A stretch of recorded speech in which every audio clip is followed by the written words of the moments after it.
Capital News tonight.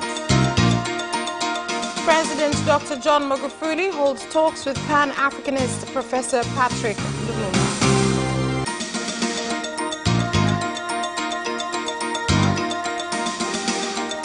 Residents in Kalambo district concerned on elephant invasions.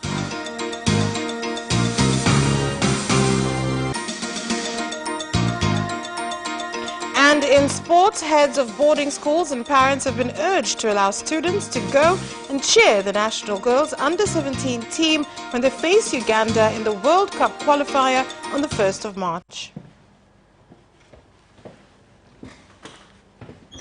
Good evening, this is Capital News at 9:30. My name is Vanessa Victor. Let's get things started with the national news. President Dr. John Magufuli has met and held talks with Pan-Africanist Professor Patrick Lumumba at State House in Dar es Salaam.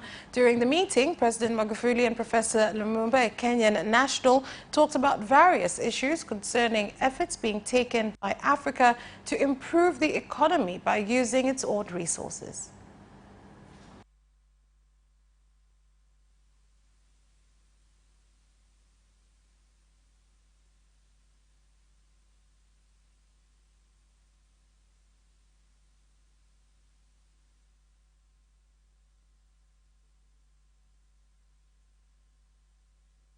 And he is the first president in this continent who has taken the step to invite me at a very short notice to have a long conversation on Africa. I may have met other presidents, but this is unique.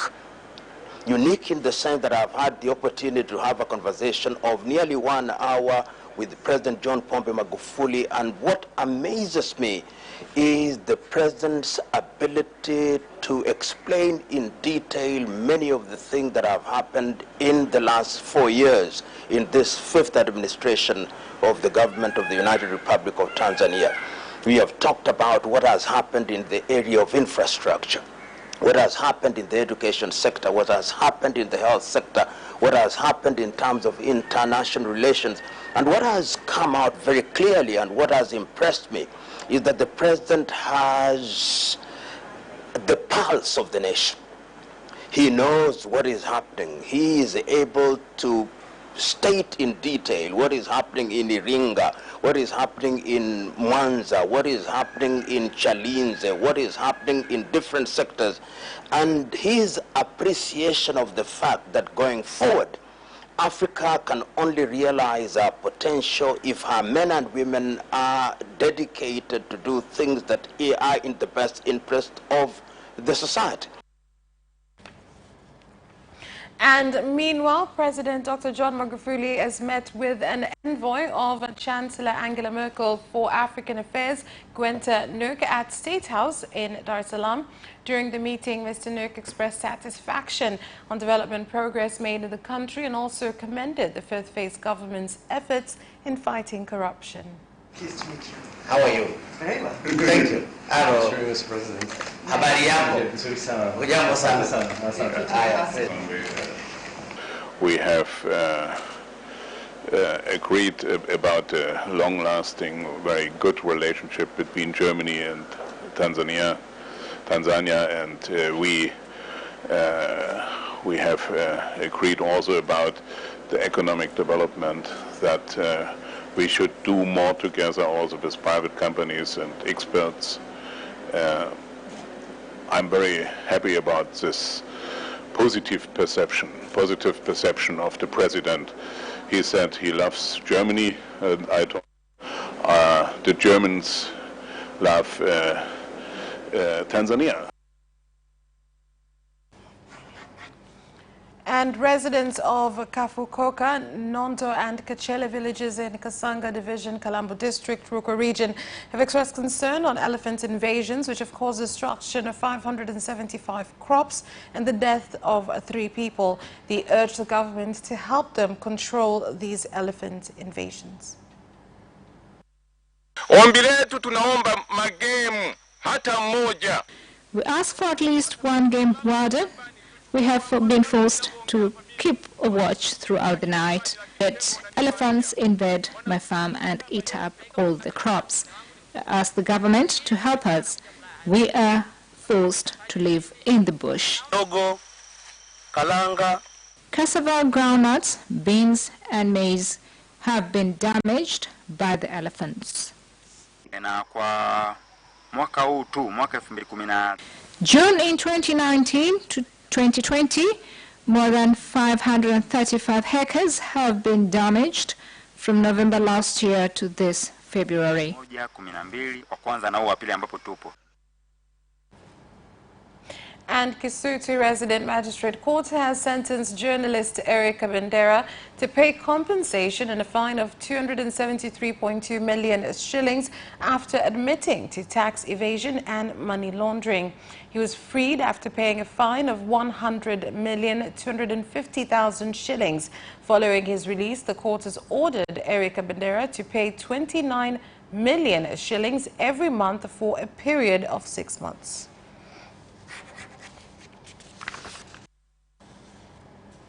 Washukuru Watanzania wote kwa ujumla, kama wote tunavyofahamu. You all know my mother passed away when I was in prison. Sadly, family members were not able to cover burial expenses.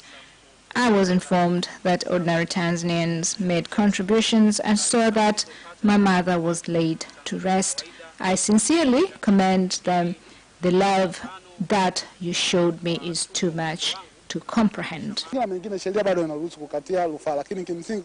law has made provision for a referral. However, the process has been through mutual agreement. You cannot apply for a referral. Na mahakama hii na ipo kwa mujibu wa makubaliano ambayo ameyasaini kwa siku ya leo. And hundreds of residents from Kilimahewa A in Nyamanoro Ward, Lemela Municipal, Mwanza region have participated in construction of a road that was in a poor state, inconveniencing residents who need to access to various social services.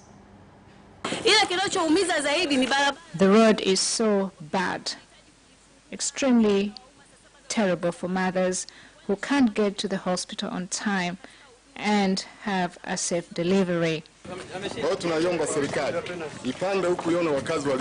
We ask the government to help us. We pay tax. Tarura manager, together with the local government office and the people, should work into this. We have decided to repair the road because it was in such poor state, and it became very difficult for expectant mothers and the sick to use it.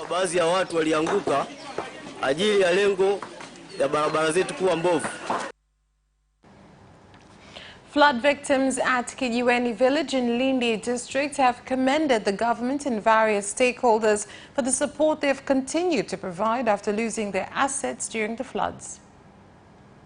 Leo nimepata sola. Ninashukuru sana kampuni hii kutuletea sola. Today I've received solar light.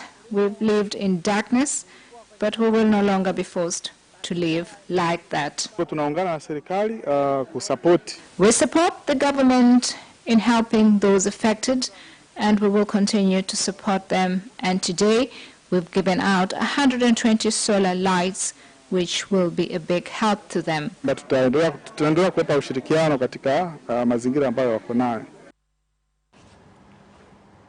Tanzania is among countries attending the United Nations General Assembly on Human Rights, whereby it is expected to present a report on implementation of human rights in the country during the last 4 years, as well as its plans for the October general elections this year.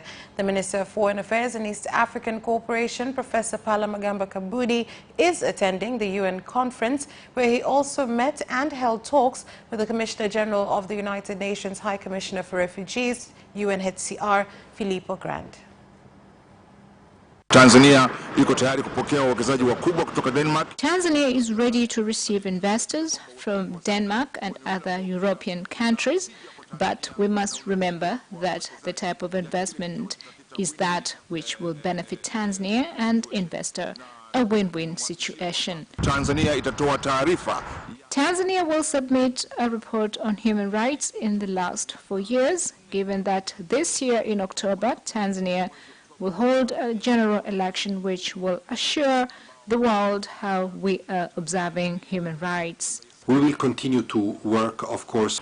We will continue to work with the government of Tanzania to send back home Congolese and Burundi refugees willing to go back home, and to work to create a conducive environment which will entice them to want to return home. We'll also continue to work with Tanzania to care for refugees not yet ready to return home. The Minister of International Cooperation and Trade from Finland, Ville Skinnari, has said that his country will continue to cooperate with Tanzania in the areas of forest research and climate change.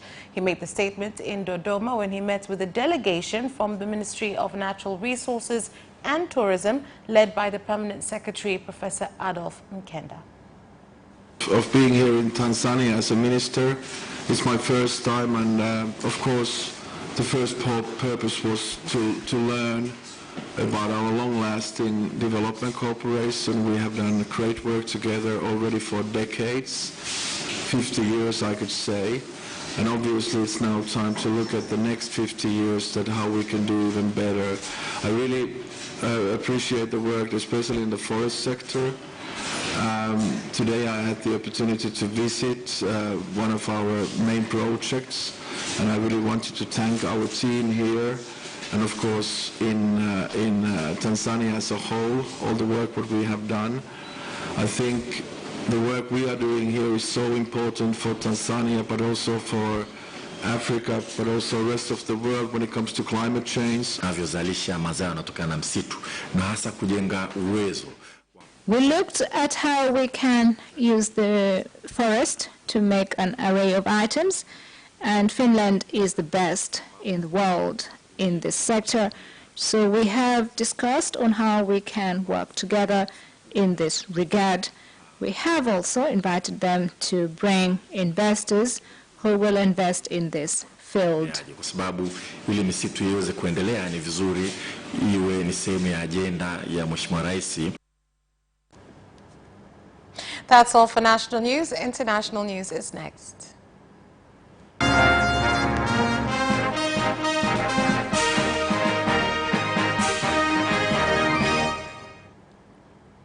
In international news, the Electoral Commission in Uganda has revealed that it has received more than 20 applications from citizens who will vie for presidency against President Yoweri Museveni in the general elections next year. The Commission has said the number of candidates is likely to increase before the registration exercise closes. At the moment we held a meeting with the police, and 4 aspirants, over 20, if all of them come up for nomination. And Kenya and Germany are set to partner in the transfer of technical skills and education, focusing on applied sciences. The announcement was made at State House in Nairobi following a bilateral meeting held between Kenyan and German delegations, led by President Uhuru Kenyatta and his visiting German counterpart Frank-Walter Steinmeier.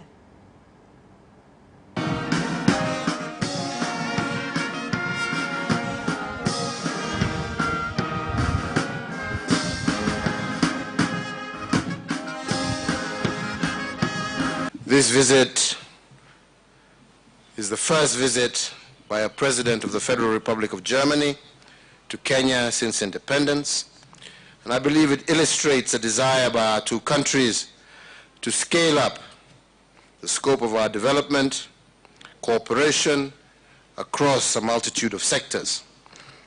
I believe our respective delegations are going to work to create new partnerships that will generate solutions to challenges that we both face, and these include youth employment, the humanitarian crisis in Europe and Africa, security and terror threats, as well as the important subject of climate change.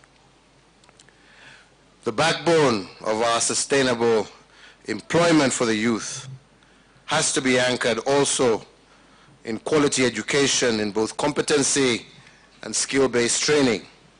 Herr Präsident, Sie haben auf die wirtschaftlichen Verbindungen zwischen unseren beiden. Mr. President, you pointed out in your introductory statement that the economic ties between both our countries are well developed, and you hinted at the importance of those ties. Indeed, Kenya is the most important economic partner country of Germany in the east of Africa, and we have a project portfolio of 500 million euros, which makes your country one of the priority countries of development cooperation of Germany. And Lesotho's Prime Minister Thomas Thabane has appeared in court for a rescheduled hearing where he is expected to be charged with the murder of his estranged wife. Thabane, aged 80, had initially been scheduled to hear the charges on Friday, but left for South Africa for what aides said was a medical appointment. The leader is suspected of involvement in the murder of his wife at the time, Lipolelo, who was shot dead in June 2017, 2 days before he took office for a second stint as Prime Minister and 2 months before he married his current wife, Maisaya. And that is all for international news. We'll be back with business news after this break.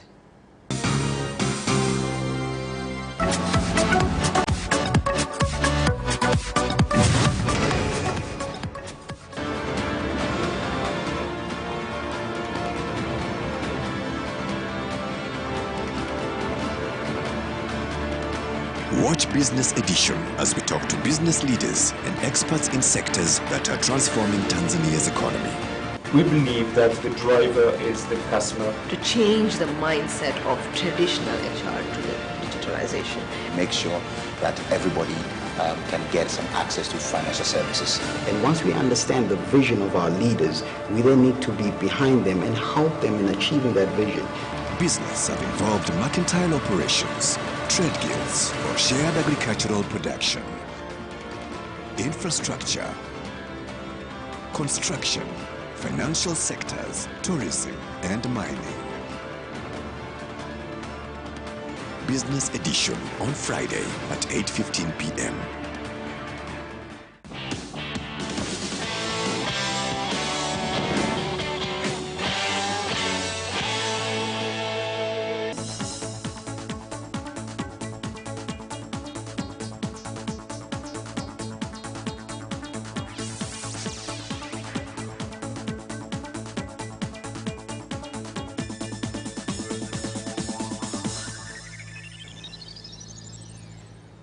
Welcome back, and in business news. Shinyanga Regional Commissioner Zainab Telek has launched the first auction selling 5% of diamonds produced at Williamson Diamond Mine. This is the first auction to be held 40 years after the mine was established. Since the diamond markets were opened in Shinyanga and Maganzo markets, a total of 3,162.40 tons have been sold, which are worth a total of 7.5 billion shillings, with the government collecting 80.1 million for taxes. For this auction here, we will not only increase government revenue, but also we will be the reason for the economy. Some sunflower oil producers in Singida region have said that they are unable to access markets because their products do not meet the required quality standards set by Tanzania Bureau of Standards, TBS.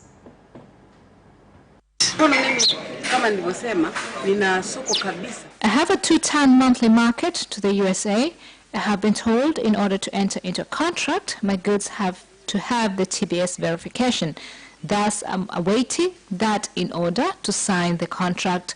This takes a very long time. I have been waiting for 6 years. TBS has resolved the problem with long queues. In the past, TBS activities were being conducted in Dar es Salaam, but now we are further spread out throughout the regions and borders.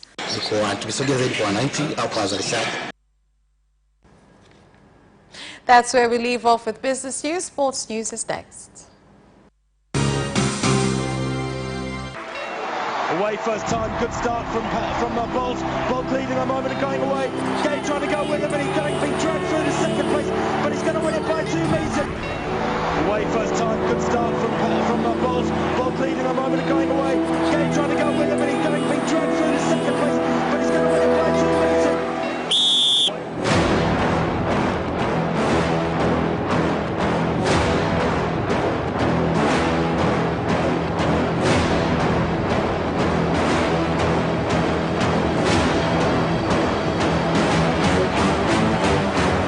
Opposition, Joaquinho, he did lose to Lem.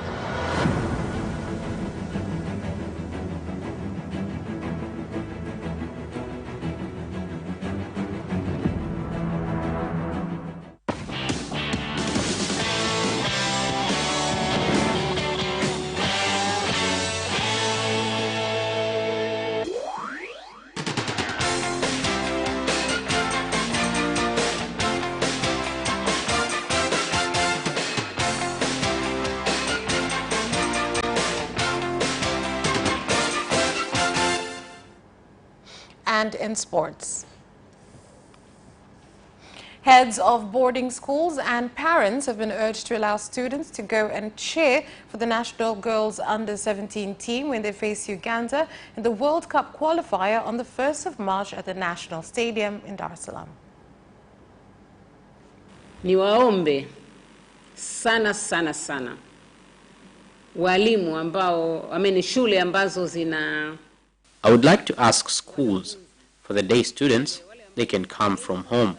But for the boarding ones, please, headmasters, allow the girls as well as boys to come and support us in this game. Narudia kuwaomba walimu wakuu wawaruhusu hawa mabinti hata vijana wa kiume waje watusapoti. The National Athletics Association has been blamed for failing to involve relay races in their recent competition, which only had short sprint races. There must be filtering races, because that is the only way we can get the best times. How can they say they were 3 players chosen? How were they chosen? Why don't they show relay here? So we don't have trust on the leaders, because we have given them the mandate to be fair. Some of the kids are from other regions and they need justice to be shown. Tyson Fury is almost sure he will face Deontay Wilder for a 3rd time rather than Anthony Joshua in an all-British 4-belt unification fight that would crown an undisputed world heavyweight champion for the first time in 2 decades. Fury administered a shocking beatdown of the favored American knockout merchant to capture the WBC's version of the heavyweight title on Saturday night in a return meeting of their split draw 15 months ago, flooring Wilder in the 3rd and 5th rounds before the badly wounded champion's corner threw in the towel midway through the 7th. The contract for Saturday's blockbuster rematch called for a 50-50 purse split, with Fury and Wilder each guaranteed $25 million in addition to a cut of the pay-per-view receipts.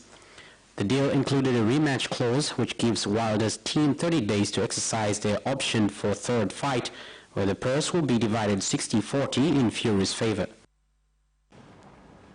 Mikel Arteta believes the inform Pierre-Emerick Aubameyang is leaning towards staying at Arsenal after playing a significant role in the team's uplift. Aubameyang scored twice in Sunday's 3-2 win over Everton, which lifted Arsenal within 3 points of 6th placed Tottenham and brought up 10 games unbeaten.